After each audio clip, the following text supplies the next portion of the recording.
When we think of disasters, earthquakes, floods, massive storms, the first thing that probably comes to mind is chaos, right? Just pure, unpredictable chaos. But what if I told you that behind all that destruction, there's actually a system, a really well-defined process designed not just to react, but to anticipate, to manage, and to recover? So today, we're going to pull back the curtain on that very system and take a look at the structured world of disaster management. So let's start right there with that fundamental question. When a catastrophe hits, is it really just chaos, or is there a method to the madness? Well, it turns out there absolutely is a plan. And it's a plan designed to bring a sense of order to even the most overwhelming situations. Now, before we get into the plan, we have to agree on what we're actually planning for. And this official definition is key. A disaster isn't just any bad event. The crucial part, the part that changes everything, is that it's beyond the coping capacity of the people right there on the ground. It's that moment when a community's own resources are completely overwhelmed. That's when a crisis officially becomes a disaster. And not all disasters show up with a sudden, dramatic bang. Some, they're what we call rapid onset, things like earthquakes or flash floods that are an instant shock to the system. But others are slow onset hazards. Think about a drought or a pest infection that just creeps across farmland. These things unfold over months, maybe even years, and they create a totally different kind of challenge. So how in the world do you confront all these different types of challenges? Well, the answer lies in a framework, a kind of playbook, known as the disaster management cycle. This is how you start to bring order back to chaos. And here it is. This is the disaster management cycle. It's best to think of it as a continuous loop with 4 key phases. First up is mitigation. That's everything you do to reduce the risk before a disaster even happens. We're talking stronger building codes or planting mangrove forests to protect coastlines. Then you've got preparedness. This is getting ready to respond with things like early warning systems and evacuation drills. Then, of course, there's the response itself, the immediate actions taken right after it hits. And finally, recovery, that long-term process of rebuilding. We're going to break all of these down, starting with the one we always see on the news, the response. All right, the response phase. The second a disaster strikes, a clock starts ticking. Those first few hours are absolutely critical, and every single action is focused on one thing and one thing only, saving lives.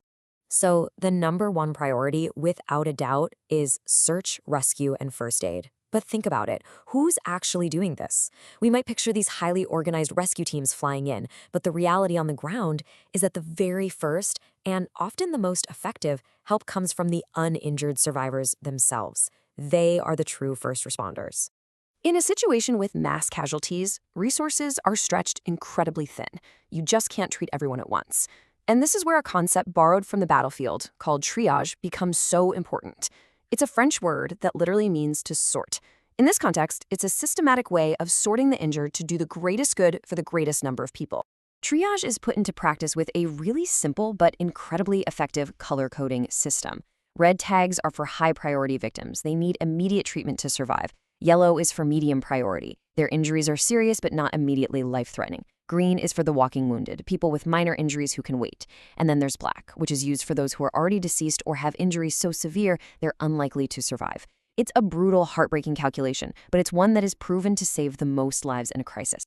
Okay, so once the immediate, life-saving response is over, the work is, well, it's far from done. In fact, a whole new phase begins, the long, difficult road of recovery and rebuilding. You see, the danger doesn't just stop when the earthquake ends or the floodwaters go down. A whole secondary crisis is often waiting in the wings: disease. And that's why public health immediately becomes the top priority. This means making sure there's safe drinking water, dealing with sanitation, and setting up surveillance systems to watch for outbreaks, all to prevent a health catastrophe from happening on top of the one that just occurred. Ultimately, the entire recovery and rebuilding effort is all driving toward one final goal: rehabilitation. And we're not just talking about rebuilding houses. It's about restoring a community to how it was functioning before the disaster, getting the lights back on, reopening schools, and just helping people get back to their lives. Now, a massive plan like this doesn't just execute itself, right? It needs a clear chain of command, a solid organizational structure.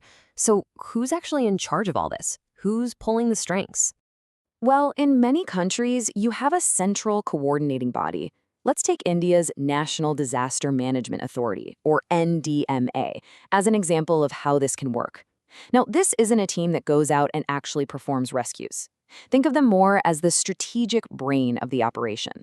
They set the policies, they approve the national plan, they give guidelines and funding, and they make sure all the different parts of the government are working from the exact same playbook. So, we've looked at the heroic response efforts and the long, slow process of recovery. But this brings us to one last really crucial question. Out of that whole cycle, which phase is the most important one? The answer might actually surprise you. The most critical phase of disaster management is all the work we do before anything bad even happens. It's the mitigation, it's the preparedness, it's building stronger buildings, creating better early warning systems, and educating the public. Because every single thing we do to prepare reduces the amount of response we'll have to do later.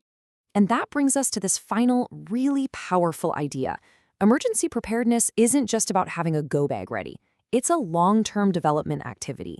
It's about fundamentally building stronger, more resilient communities from the ground up, so that when a crisis finally does hit, the ability to cope has already been built right in. The system for survival is already in place.